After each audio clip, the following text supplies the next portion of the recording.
साथ भी लाल किले से कविताएं पढ़ी है, मैंने मोदी जी के सामने भी 16 बार कविताएं पढ़ी, लेकिन इसका मतलब ये नहीं है मैं कुछ और कहना शुरू कर दूं। मेरा जो कुछ कहने का तेवर में एक केशधारी सिख बंधु बैठ गए, वो बैठे हैं तो मुझे कुछ लाइनें याद आ गई। आप लोगों ने सिखों को चुटकुलों की कौम बना के छोड़ दिया। माफ कीजिएगा सर, 123 ऑथेंटिक फांसी हुई आजादी के संग्राम में। इस सिख को बैठे हुए ये ना लगे इस भीड़ में मैं अकेला बैठा था, इसलिए मैं इनकी बात बोल रहा हूं। 123 ऑथेंटिक फांसी हुई आजादी के संग्राम में। 93 बेटे सिख मां की कोख ने दिए हैं। ये छोटी कौम नहीं थी हिंदुस्तान में। किसी मां के 4 बेटे हों और इस तरह बलिदान हुए जैसे गुरु गोविंद सिंह के 4 बेटे, उदाहरण नहीं मिलता। 2 बेटे सरहिंद की दीवार में जिंदा चिरवा दिए गए। देशभक्त लोगों मुझे ध्यान से सुनिए, अगले 5 मिनट मैं इस हॉल का टेम्परेचर न बढ़ा दूं तो मेरा नाम विनीत चौहान नहीं। मेरी बात को सुनिएगा। 2 बेटे सरहिंद की दीवार में जिंदा चिरवाए गए गुरु गोविंद सिंह के। 2 बेटे चमकौर के दुर्ग में बलिदान हो गए। सरहिंद के दीवार में जब फतेह सिंह और जोरावर सिंह को चुना जा रहा था, मैं कैमरों की रिकॉर्डिंग के सामने बोल रहा हूं, गलत हो मुझे टोक दीजिएगा। जब गर्दन तक ईंट आ गई फतेह सिंह के, तो बड़े भैया रोने लग गए जोरावर सिंह।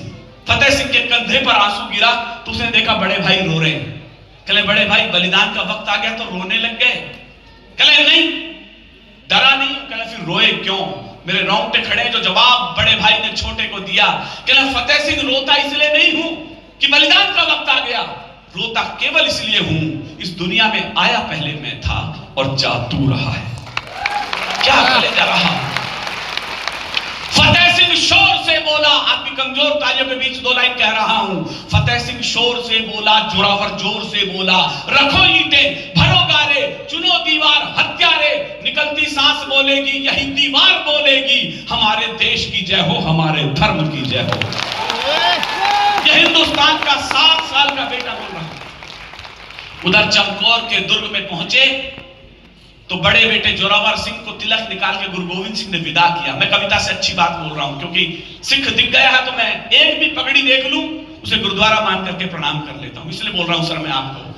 गुरु गोविंद सिंह ने जोरावर सिंह को विदा किया। घोड़े पर बैठ के जोरावर सिंह चला तो सही, 10 लाख मुगल सैनिक सामने थे। भाला आर पार चीरता हुआ निकल गया जोरावर सिंह को। बात यह नहीं है जोरावर सिंह बलिदान हो गया।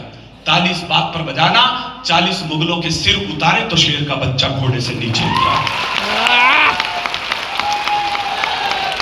अंतिम बेटा बचा जुझार सिंह, गुरु ने उसे भी विदा किया। थोड़ी दूर गया कि छोटा था, 12 साल का ही तो बेटा था अदर भैया। वापस लौट आया, कहने लगे पिताश्री प्यास लगी है, पानी पिला दो। गुरु गोविंद समझ गए कि इसने बड़े भाई के भाला आर पार होते देख लिया, डर गया है। कहला वापिस कैसे आए? कहना बताया ना पिताश्री प्यास लगी है, पानी पिला दो।